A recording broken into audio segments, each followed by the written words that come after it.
I wanted to play against you just once in my life because you're the last person to give me hope for football. But what player was able to capture the dreams of the great Maradona?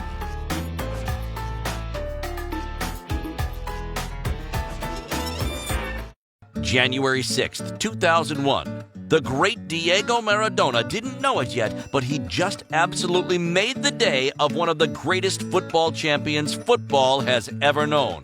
Ronaldinho.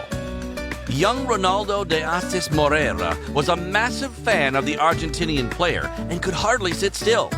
For days, it was all he thought about, meeting Maradona, whose biography had recently come out and who he met at an event for the book signing. Like thousands of other kids, the Brazilian had gone to Buenos Aires to meet Diego. But Ronnie wasn't like all the other kids.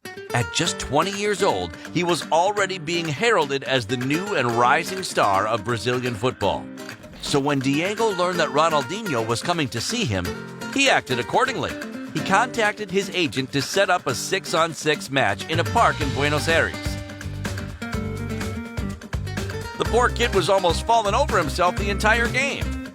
He was terrible. He spent the whole time just watching Maradona play, admitted his agent, Eric Lovey.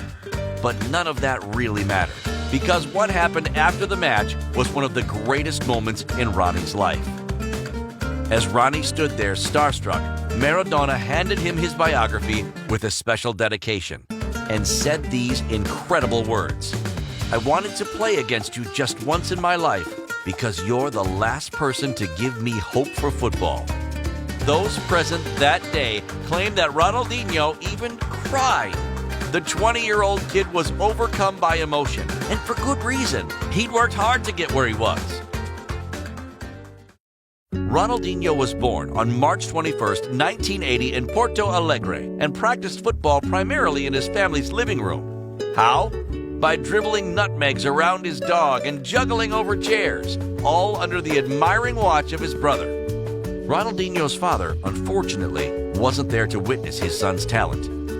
João de Silva Moreira, a humble welder, had died of electrocution when diving into a pool. It was a trauma that Ronaldinho had had to overcome and had surpassed in no small part due to football. Still today, Ronnie is a force of nature and a joy to watch.